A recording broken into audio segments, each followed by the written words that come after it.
Então, vamos lá, pessoal. Parte 2, continuando, tá?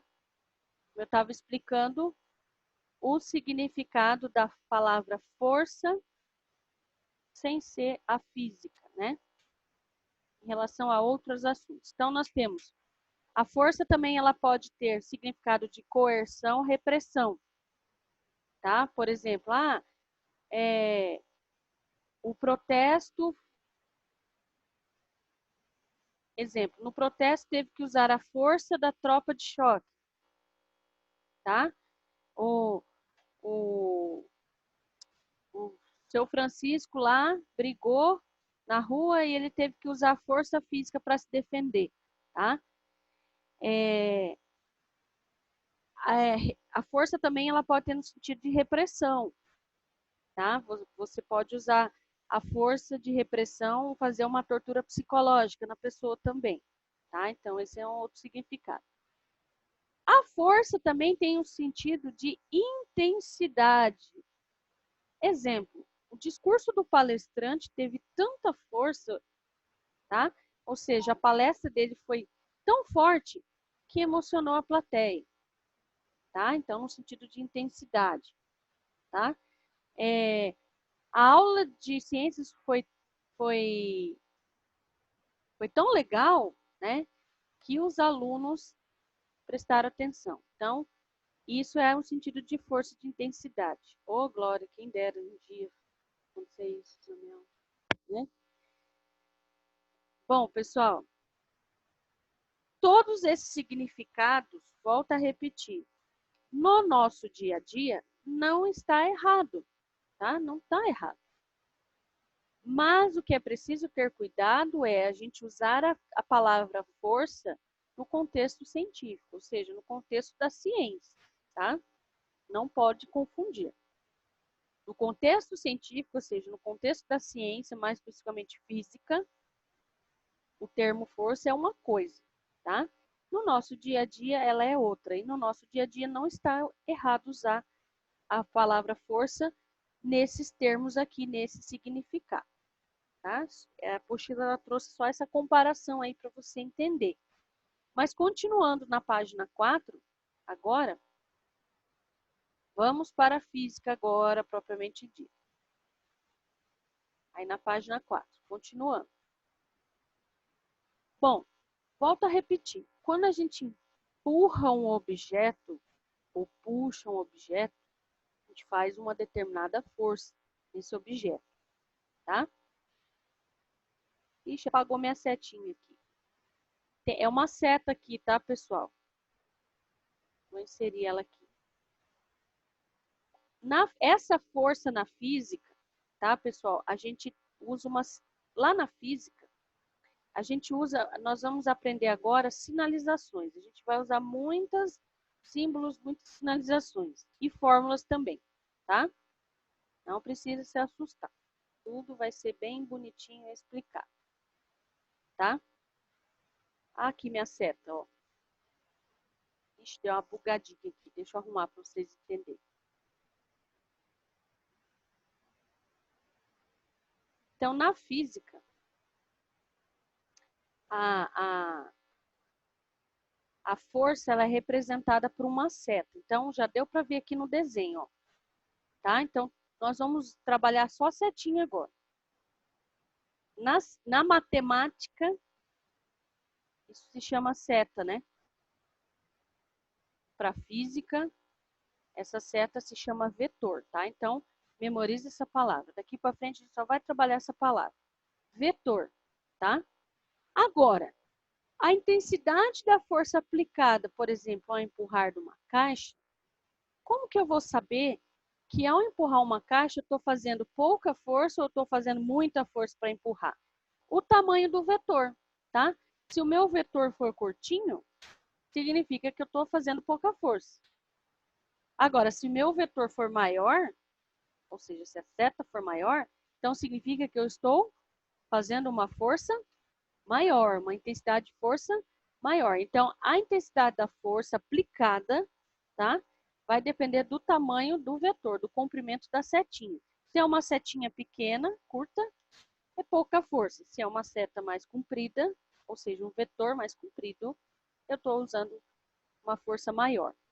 Então, conclusão, quanto maior a força aplicada, tá? Maior vai ser o meu vetor, ou seja, maior vai ser minha setinha. Então, tá aqui o desenho, ó, tá? Outra coisa, a força na física, ela é representada pela letra F e uma setinha em cima da F, tá? Então, isso daqui é a representação do vetor. O que significa F? F é de força e a setinha em cima, vetor. Então, ele está te mostrando a direção que está acontecendo essa força aí. Então, no caso, está no sentido para a direita. Ah, pode ser o contrário para a esquerda? Pode. Nós já vamos ver nos exercícios lá para trás. Lá para frente, perdão. Tá? Outra coisa, pessoal, que vamos acostumar aí, certo? Aqui na física, nós trabalhamos o seguinte termo, corpo. Memorize isso aí. Ah, uma força aplicada num corpo. Não é corpo humano, tá? Qualquer objeto que tem massa é um corpo. Então, eu sou um corpo, esse celular é um corpo, tá? Esse estojo aqui é um corpo, o meu notebook é um corpo, tá? A mesa aí que você está usando é um corpo, entenderam? Então, dentro da física, memorize isso aí. Nós vamos trabalhar muito essa palavrinha, tá? Ah, um determinado corpo está numa velocidade. Ah, uma força está aplicada no corpo, entendeu? Termo, tá? Então, vamos voltar aqui. E a força é representada por um vetor, que é essa setinha aí. Então, memorize isso daí também. Nós vamos trabalhar muito essas duas palavrinhas, tá? Então, essa caixa é um corpo e esse homem está aplicando uma força nesse corpo. Qual vai ser a intensidade dessa força? Eu vou representar pelo vetor, ó. Então, olha o tamanho da setinha, é uma seta curta. Então, ele está aplicando uma força baixa, não muito grande a força que ele está aplicando nessa caixa, tá? Então, aqui nós vamos trabalhar sinalizações na física, certo? Virando a página aí, página 5 agora.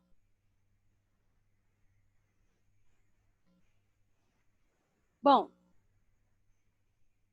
existem outros tipos de força também, tá? Nós temos a força-peso, como eu falei para você, ó. A força-peso, pessoal, ela é representada por uma seta para baixo. Sempre vai ser para baixo, tá? E a representação dela é a letra P com a setinha em cima. Então, repetindo, a letra F com a setinha em cima quer dizer força. A letra P com a setinha em cima quer dizer a força-peso. E qual é o sentido dessa força-peso? Para baixo, tá? Sempre vai ser essa setinha para baixo. Isso aqui é uma outra força, depois eu vou falar, tá? Interessa esse aqui. Nós também aqui nesse desenho, ó, nós temos um outro tipo de força. Ela é chamada de força elástica.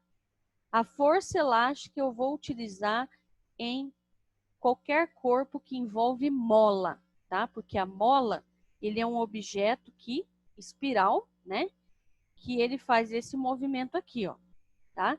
Então, para ele fazer esse movimento aqui, eu utilizo uma força física. Essa força se chama força elástica, tá?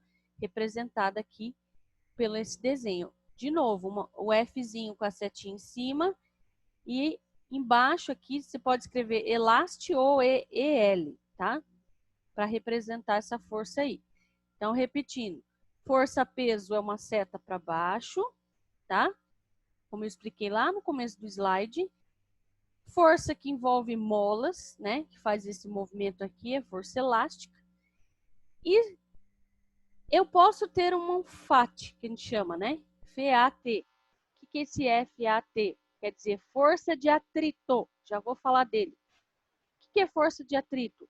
Olha aqui o desenho. É uma força oposta à força aplicada no corpo. Então, sempre a força de atrito vai ser indicada para a esquerda. Por quê? Porque ela é uma força contrária, tá? Contrária à força que está aplicando. Vocês vão entender melhor agora os próximos exercícios aí, certo? E aí, olha que interessante. Na página 5, por falar em força de atrito, vou abrir um parênteses e falar um pouquinho sobre ela. A força de atrito, pessoal, ela é uma força oposta, uma força contrária em relação a uma força aplicada nesse corpo. A força de atrito, pessoal, eu brinco assim com os alunos, a força de atrito, ela é vilão e herói ao mesmo tempo. Ela tem uma vantagem, essa força, mas também ela tem uma desvantagem. Então, nessa situação aqui na página 5, tá? Ela é o lado herói aqui, o lado vantajoso, tá?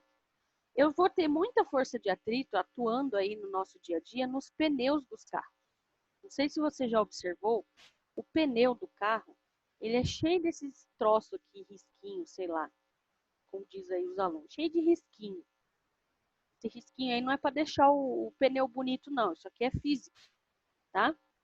Esses risquinhos aqui do pneu se chama sulcos. Um chama as ranhuras, tá? Então, nós temos várias formas de sulcos, de ranhuras, ao longo do pneu, tá? Banda de rodagem. Banda de rodagem é isso aqui, ó. É o pneu propriamente dito, tá? E mais para dentro eu vou ter uns riscos mais profundos, que são chamados de sulcos, tá? É mais ou menos, acho que dá uns 2 centímetros de profundidade do pneu. E por cima eu vou ter uns riscos, tá? Que a gente chama de ranhuras. Isso aqui, pessoal, é mega importante para a segurança do carro. Por quê? Porque nesse pneu, quando ele rodar, ou seja, quando o carro andar, ele vai criar uma força de atrito entre o pneu e o asfalto. E essa força de atrito, ela é mega importante, tá? Por quê? Porque quando cria uma força de atrito entre o pneu e o asfalto, através desses risquinhos, desses sulcos, dessas ranhuras, eu vou causar uma aderência entre o pneu e o asfalto. E assim eu causo uma estabilidade no carro. E o carro fica estável para ele rodar, tá? Rodar na estrada, no asfalto, uma terra de chão, tá? Então ele vai criar essa aderência com a superfície e vai dar estabilidade no carro. Só que conforme você vai usando o seu carro, tá? Quanto mais você rodar seu carro, dependendo do asfalto, da superfície que você roda, o que vai acontecer com esses sulcos, com essas ranhuras? Ele vai se desgastando, tá? Ele vai se desgastando, e vai chegar um ponto que esse pneu vai ficar liso. No termo popular, a gente chama pneu careca, tá? Que é essa situação aqui, certo? Quando o pneu chega nessa situação, pessoal, é estado de calamidade pública. Isso aqui precisa ser trocado com urgência, tá? Porque se meu pneu ficar liso, totalmente liso, né? Quando fica totalmente liso, aí é estado de emergência.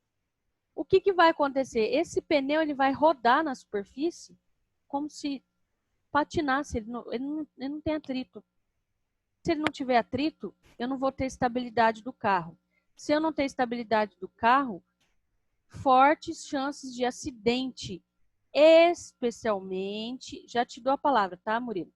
Especialmente em dias de chuva. Vocês já ouviram falar um termo que usa muito por aí chamado aquaplanagem, tá? O que é aquaplanagem? É quando o pneu ele está meio careca e aí o que tem entre o pneu e o asfalto? Água. E a água ela vai contribuir para que esse pneu deslize mais ainda. E o carro perde a estabilidade, o que acontece? Ele patina e ele vira. E se esse carro estiver correndo, fortes chances de bater, de capotar e causar gravíssimo acidente, tá? Pode falar, Murilo. Professora, então como que acontece nos pneus que são pra fora da estrada? Tipo off-road. Fala um pouquinho mais alto, por favor. Então, como que acontece nos pneus que são pra fora da estrada, o off-road? Como assim para fora da estrada? Quando Que ele é sai da pra estrada? terra. É, É hum, exatamente isso que eu estou falando, tá? como eu não tenho essa aderência, ou seja, como eu não tenho essa força de atrito, a tendência do carro é desestabilizar, tá? Ele não vai ter a dinâmica do equilíbrio, ele vai se desestabilizar, e aí a gente usa o termo derrapar, né? A palavra derrapar. E aí, como ele está instável, desestabilizado, o que vai acontecer? Esse carro vai derrapar, vai perder o controle e ele vai fazer isso aqui, ó, sair fora do asfalto. E aí, geralmente, dependendo aonde esse carro estiver, uma estrada, por exemplo, se ele derrapar e sair fora da estrada, ele pode invadir a pista contrária. Se vier um caminhão, outro carro, vai ter um choque, tá? Ou se ele derrapar e sair da fora da estrada e na lateral da estrada tiver um barranco, por exemplo, ele vai descer barranco abaixo. Ou ele vai desestabilizar, né? Ele vai girar esse carro e capotar. Certo? E aí ele vai capotar. Então, vocês estão entendendo o tanto é importantíssimo essa força de atrito no pneu? Por isso que nós temos que fazer sempre a manutenção desse pneu, tá? É fundamental a manutenção desse pneu. Na verdade, pessoal, eu vou deixar um parâmetro geral aqui, certo? Um carro... Sim, Murilo, você mandou uma fotinha aqui, esse aqui é. Aí nós temos diversos tipos de pneu, largura de pneu, para cada automóvel é um tipo de pneu, carro é um pneu, caminhonete é outro tipo de pneu, ônibus é outro pneu, caminhão é outro pneu, trator é outro pneu, mas independente disso, todos têm o mesmo objetivo, tá? Criar uma força de atrito com a superfície e dar estabilidade no veículo. Então, pessoal, a manutenção do pneu é vital, tá? É vital para a nossa segurança. Assim como o cinto de segurança. Na verdade, pessoal, eu vou abrir um parênteses aqui. Um carro, vou pegar um carro, tá? Um carro é física pura. Você está andando dentro de um equipamento que é física pura, tá? Com um pouquinho de química também, mas física pura ali. Um automóvel é física pura. Aliás, qualquer meio de transporte, né? Um carro, uma moto, um caminhão, um trator, um ônibus. É um objeto que é física pura. Primeira prova que vocês estão aprendendo está aqui no slide, o pneu, tá? Então, entenderam a importância do pneu? Gente, essa foto aqui é estado de calamidade. Esse pneu aqui está condenado. Isso aqui tem que ser trocado urgentemente. Só que tem um detalhe muito importante. Quando você for fazer a troca desses pneus do seu veículo, você tem que prestar bem atenção. Geralmente, pessoal, os pneus da frente desgastam mais rápido que o de trás, tá? Então, mas eu tenho que trocar os 4 pneus? De preferência. Mas como o seu bolso não dá, né? Dependendo da situação, o seu bolso não dá, então o que você tem que fazer? O que seu pai faz? Pode perguntar para o seu pai aí, depois dessa aula. Pergunta para ele, ele vai responder exatamente o que eu estou falando, tá? O que faz? Você compra um par de pneus, tá? E aí você tira o pneu de trás e passa para frente, certo? E os pneus novos você põe atrás. Entendeu? Por que isso? Prof, por que a tua frente desgasta mais rápido? Porque a direção do carro está na parte dianteira, tá? A direção do carro. Então, quando você pega o volante e você vira o carro, existe embaixo do carro, existe um objeto comprido assim, que também tem que fazer manutenção, chama barra de direção. Essa barra de direção é o que faz isso aqui no carro. E isso está interligado lá dentro com o volante, tá? Então, como a gente vira muito carro para lá e para cá dirigindo, a barra de direção trabalha. E atrás a barra de direção do carro é fixa. Então, quando você vira o carro, ele faz isso aqui, tá? Você está virando, conduzindo o carro a virar a parte da frente e atrás só acompanha, certo? Então, por isso que os pneus da frente desgastam mais do que os de trás. Então, quando você vai fazer a troca desses pneus, o certo é, pessoal, você trocar os 4. Mas, né? Ó, money. Não é barato. Certo? Só para você ter ideia. Um pneu de um carro comum aí que você tem na sua casa, tá? Vamos pegar aí, sei lá, um carro aí. Um carro aí. Um Corsa. Ai, que pobreza. Ah, Brincadeira. não, professor, um Tô Corsa. brincando. Ah, pega aí um Fiesta Sedan. Certo? Um carro comum. Tamanho comum. Um pneu para um carro comum desse tipo tá em torno aí de mais ou menos 140, 150. Se você pegar na promoção aí, R$ 125. Um pneu. Um pneu. Então, você pega aí R$ 130, multiplica por 4. Tá bom, Murilo, um Corsa. Tá?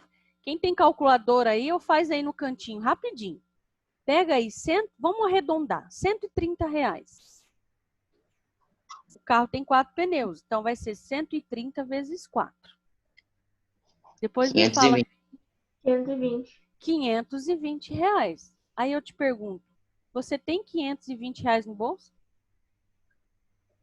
Às vezes pode ter, mas daí. Pode ser que sim, pode ser que não, pode ser que nesse mês eu tô meio pobre, né? Usa aí os cartões. Ó, um Corsa, tá? Corsa, Fiesta, carro simples. Agora, e se você pegar um carro do tipo um Renegade, um Jeep Compass? Amarok. Não, calma aí, não cheguei ali ainda. Se você pegar um carro mais alto, né? Tipo um Renegade, um Jeep Compass, Ai, fala aí para mim outro carro mais alto. Não é caminhonete. Onix, sei lá. Um carro mais alto, tá? Tipo um Jeep T-Cross, Renegade, um por Jeep aí. Compass, tá? São carros um pouco mais altos. Consequentemente, o pneu é maior, tá? Então, um pneu para esse tipo de carro, ele está custando em média aí mais ou menos em torno de uns R$ 400, mais ou menos. Um Professora, pneu.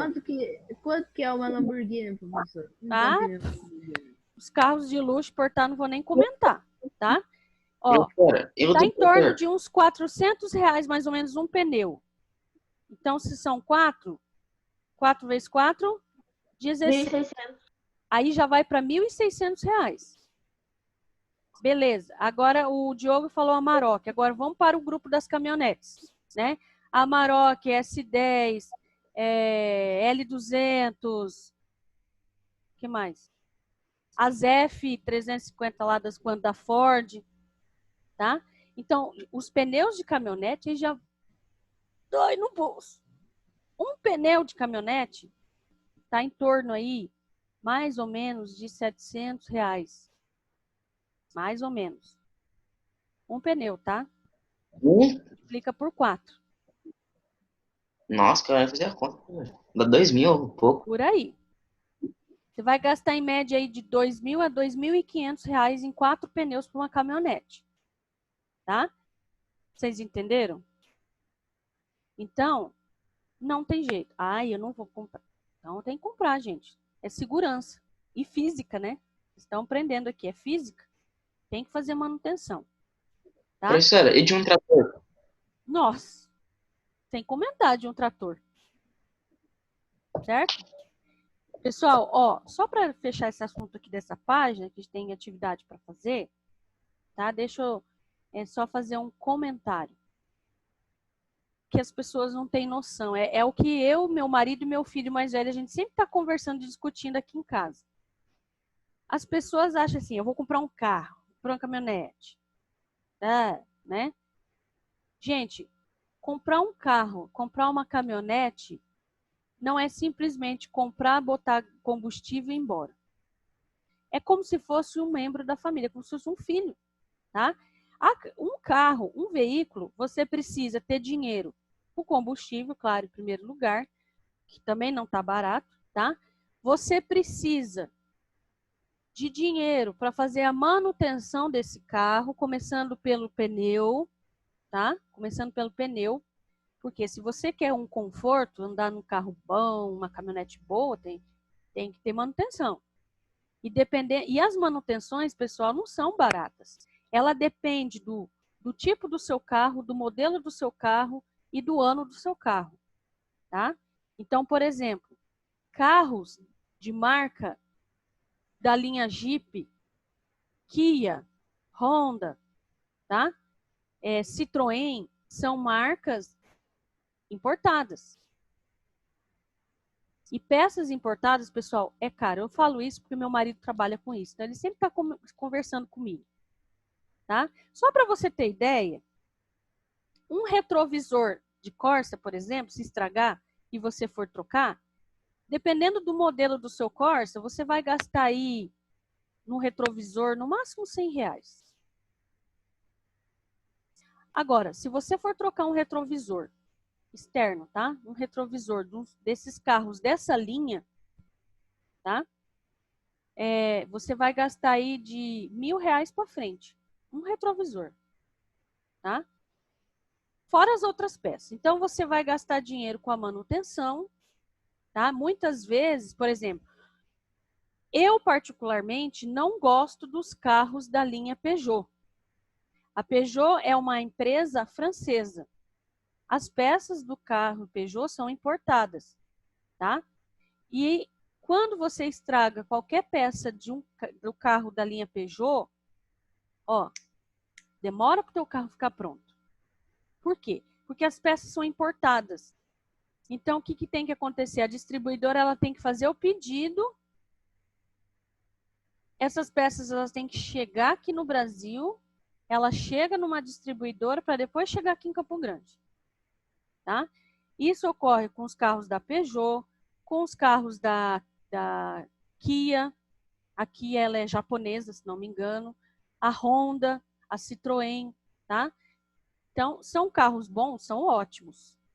Mas não se esqueça que a manutenção é cara, porque as peças são importadas. Aí você tem que ter dinheiro para pagar impostos. Ah, isso dói, hein, gente? Ai, meu Deus. Os impostos, tá? O que é um imposto?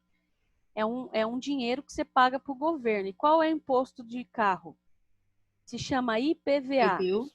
tá? Não.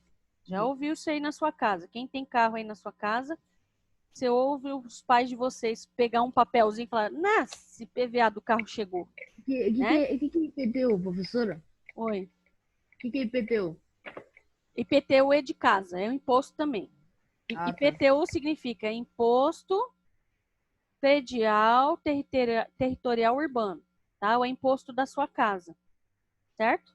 E o IPVA é parecido, só que é de veículos, tá? IPVA significa Imposto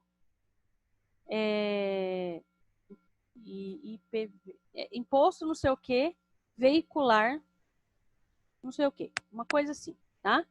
Então, se você tem meio de transporte na sua casa, prepara o seu bolso que vai ser um imposto a mais, tá? Se você tem moto, tem IPVA, carro tem IPVA, caminhonete tem IPVA, van tem IPVA, caminhão tem IPVA, ônibus tem IPVA, qualquer veículo de transporte tem IPVA. E o imposto, pessoal, ele não tem um valor fixo, assim como o IPTU. O imposto que você paga, vamos voltar aqui para o IPVA, que a gente está falando disso. O IPVA, o imposto que você paga, o Detran que emite, né, que é o órgão do governo lá de transporte, ele calcula o imposto de acordo com o modelo do seu carro e o ano do seu carro, tá? E o ano em que estamos em questão, por exemplo, 2020. A cada ano que passa, tem um pequeno reajuste, uma porcentagem cobrada em cima, certo? E mais o tipo do seu carro, o ano quanto mais novo o seu carro for, maior vai ser o imposto. Claro, é lógica matemática, seu carro está novo, tá? O modelo do carro também conta, tudo isso conta. Então, quanto mais chique teu carro, mais novo teu carro, maior vai ser o IPVA. Prepara o teu bolso, tá? Só isso que eu te falo. Agora, você imagina o IPVA de uma caminhonete. Igual eu falo pro meu filho. O sonho do meu filho é ter uma caminhonete. Ele vai, mãe, quando eu for adulto, começar a trabalhar, eu ter caminhonete. Eu falei, amém, Deus te ouça. Então, vai estudar e trabalhar para isso. Só que não pode esquecer que não é só ter caminhonete. Você tem que ter dinheiro também para manutenção dessa caminhonete. Que inclui pneus, manutenção da caminhonete, combustível, que tem caminhonetes também que não pode colocar qualquer combustível, e o imposto. Tá? Então, é tudo isso que tem que pôr na balança. Tá? Então, você quer ter vida de madame, vida de rei, meus amores, tenha dinheiro no bolso, tá? É isso que eu brinco com meus alunos. Tenha dinheiro no bolso. Não adianta só querer entrar, botar um óculos escuro, um som legal, e né? Não dá certo, não. Certo? Beleza, pessoal? Então, eu estendi um pouquinho nosso assunto. Entendeu agora aqui o que é agora aqui a força de atrito, ela é a nosso favor, né? Ele é o herói aqui para os pneus. Mas, só para fechar o assunto, ele tem um lado vilão, a força de atrito. Ele não é bem-vindo, tá? Por exemplo, se você vai mudar o guarda-roupa do seu quarto de lugar, você vai pegar o guarda-roupa no braço ou você vai empurrar? Óbvio que você vai empurrar, tá? Então, quando você vai empurrar e mudar ele de lugar, se o piso do seu quarto for liso, maravilha. Significa que não vai ter força de atrito entre o piso e o guarda-roupa. Então, o guarda-roupa vai deslizar. E aí vai facilitar você empurrar. Agora, se o seu piso for mais ou menos, o que vai acontecer entre o piso e o guarda-roupa? Vai criar uma força de atrito. E aí você vai ter mais dificuldade para empurrar esse guarda-roupa. E aí a força de atrito aqui é nosso inimigo, tá? Então, quando você vai empurrar um móvel, a força de atrito não é bem-vindo, tá? Ela não é bem-vinda, porque ela vai dificultar o objeto movimentar e você vai aplicar mais força aí, certo? Então, esse é o lado vilão da força de atrito. Não é bem-vindo aqui, certo? Página 6, agora. Pessoal, eu vou interromper um pouquinho, está faltando só 1 minuto. Não vou mostrar o próximo slide, que nós vamos entrar em exercício. Vou deixar para entrar na hora que cair a gente voltar, tá? Mas vamos aproveitar esse 1 minutinho, continuando nosso assunto de carro. Como eu falei, carro é uma física pura, né? O carro, pessoal, ele é um objeto maravilhoso. Uma pergunta de curiosidade. Alguém sabe aí quem inventou o carro? Boa pergunta, né? Não existia carro, nunca existiu. Até mais ou menos 1918, eu acho. 1920. Eu sei, mas eu esqueci. Primeiro até carro ali não tinha carro. Era o quê? Barco, navio, carroça, cavalo. Cachorro. Não, cachorro não. O meio de transporte era carroça e cavalo. Dessa data em diante, graças a Deus, houve uma revolução. Criou um treco aí chamado carro. O nome do cara é Carl Benz. Não. Que inventou. Não é. Foi? Eu pesquisei no internet. É o Henry Ford. Por isso que tem a fábrica de carro Ford. Tá? Henry Ford. O Henry Ford. Ele é um inglês. Foi o Henry Ford que inventou o carro. Por isso que nós temos a indústria Ford, né? Os carros Ford. Temos Ford, Fiat, Chevrolet, esses daí vieram depois. E aí o Henry Ford inventou, graças a Deus, esse treco aí chamado carro.